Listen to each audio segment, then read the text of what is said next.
नमस्ते छात्रों। आज हम कक्षा 5वीं का विषय हिंदी का घटक नाट्य पाठ है, चौथा पाठ है बालिका दिवस। देख रहे हो आप किताब में।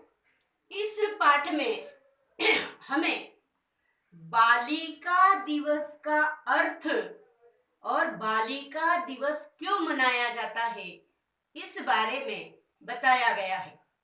अब आपको पता होगा कि महिला दिन कब मनाया जाता है? हाँ, 8 मार्च को, बराबर है, महिलाओं का।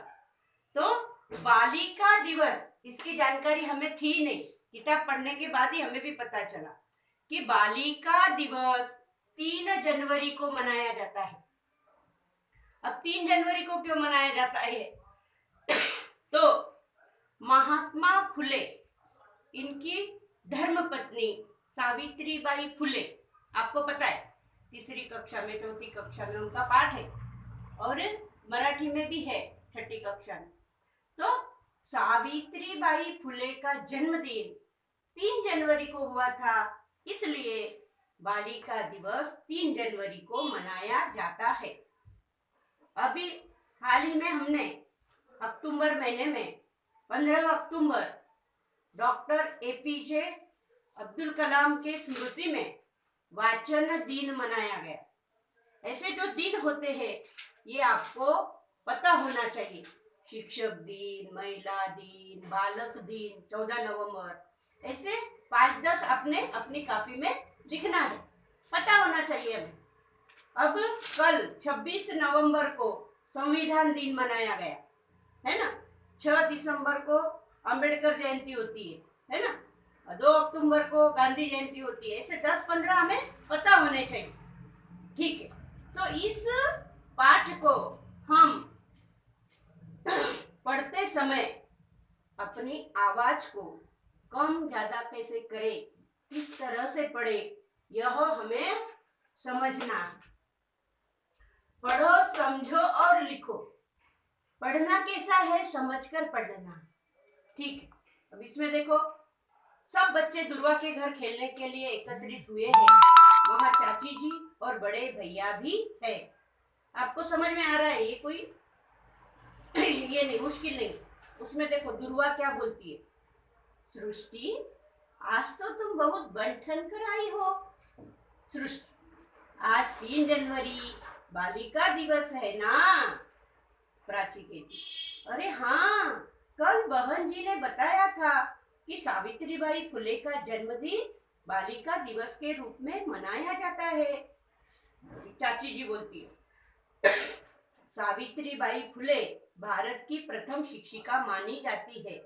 अपने पति महात्मा ज्योतिबा फुले के साथ मिलकर उन्होंने लड़कियों के लिए पुणे में पहली पाठशाला शुरू की थी। पाठशाला आपको पता है कि पाठशाला है ना, विद्यालय, स्कूल, उन्होंने शुरू की थी। और अधिक जानकारी चाहिए तो किताबों में मिलती है। सावित्रीबाई फुले की किताब है हमारे वाचनालय में, वो पढ़िए। भिड़े का जो वाड़ा था पुणे में, वहां पर अभी भी ये पाठशाला की जगह है। जीशान कहता है, आजकल तो लगभग सभी लड़कियां पाठशाला जाती है, पढ़ाई लिखाई और अन्य क्षेत्रों में खूब आगे है।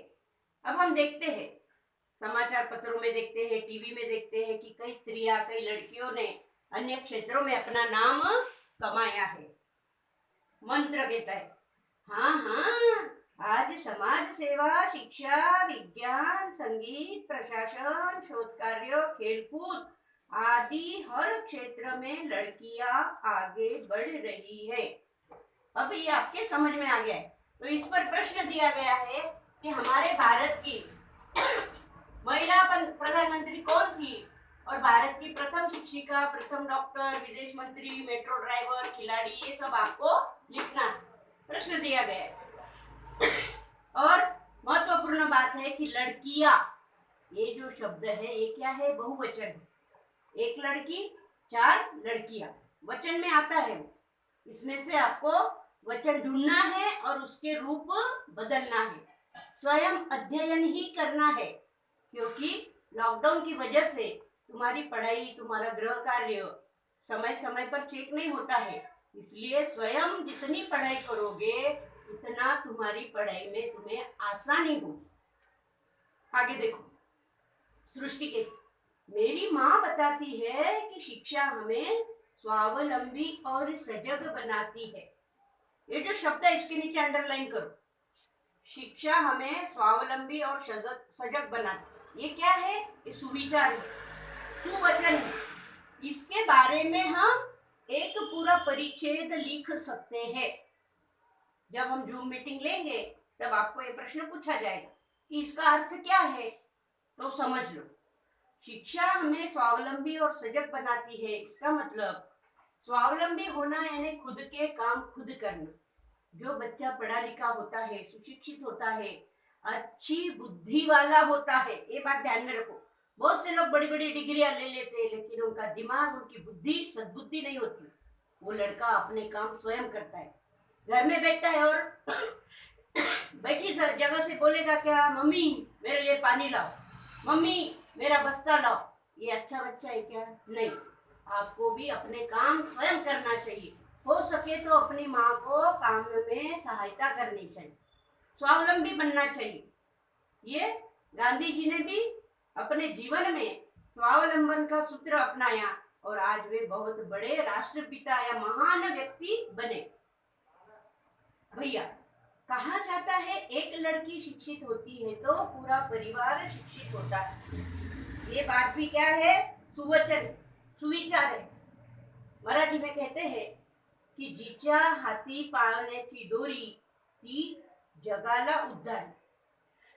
मतलब जो एक माँ होती है, जो झूले की डोरी उसके हाथ में होती है, वह सारे जग को चला सकती है। कैसे? वो अपने बेटे में सुसंस्कारों का बीजारोपण कर सकती है। उसका एक बेटा अच्छा निकला, सभी माओं के बेटे अच्छे निकलेंगे, सारी दुनिया अच्छी हो जाएगी, सभी नागरिक अच्छे हो जाएंगे। फिर दुनिया में लड़ाई झगड़ा, प्रदूषण, कुपोषण, ये समस्याएं रहेगी क्या? नहीं। कोई किसी का छीन कर नहीं खाएगा, बांट कर खाएगा। आप लोग खाते हो ना टिफिन में, किसी ने नहीं लाया तो उसको देते हो। प्रदूषण नहीं करेगा, गंदे व्यसन नहीं करेगा, कुसंस्कारों से दूर रहेगा, कुसंगति से बचेगा। अच्छे लोगों की संगति करोगे तो जीवन में प्रगति करोगे।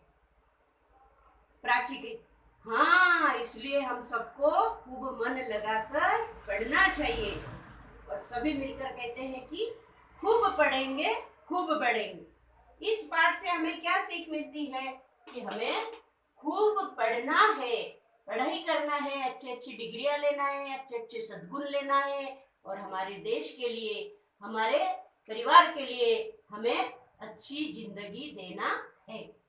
यह पाठ आपके समझ में आया होगा, यहीं पर समाप्त होता है और इस पर के ये प्रश्न तुम्हें लिखना है और उपक्रम दिया है। उपक्रम में क्या है? परिसर की 5 महिलाओं की जानकारी लिखो। अब कौन सी महिलाएं लेनी है? तुम्हारे परिसर में कोई शिक्षक होगा, कोई डॉक्टर होगी, कोई बैंक में नौकरी करती होगी। उन 5 के नाम लिखना है, उनका फोटो मिला तो फोटो चिपकाना है और उसकी उपक्रम में फाइल करना है, 5 कागज रखना है। तो आए समझ में? सारी जानकारी लिखना है, कहाँ पढ़े थे, कैसे पढ़े, कैसी नौकरी लगी, अब क्या करते हो, आगे क्या करना है। ये 5-10 प्रश्न तुम स्वयं ही तैयार करना है और स्वयं ही लिखना है। दूसरा है आदर्श गृहिणी। अब आदर्श गृहिणी तुम्हें आसपास मिल जाएगी, लेकिन जिस स्त्री ने अपने घर की आर्थिक विषमताओं को भी नहीं माना और अपने घर को ऊपर लाया है, अपने बच्चों को अच्छा पढ़ाया है, वो आदर्श गृहिणी होती है। जिसके घर में बहुत सारा पैसा पहले से ही है वो क्या आदर्श होगी? लेकिन जिसने मेहनत कर कर अपने बच्चों की पढ़ाई अच्छे से की है, अपना परिवार अच्छे से चलाया है, उसे कहते हैं आदर्श गृहिणी। उसके गुण तुम्हें सिर्फ लिखना है, जो भी तुम्हें दिखते हो। ठीक है? Thank you.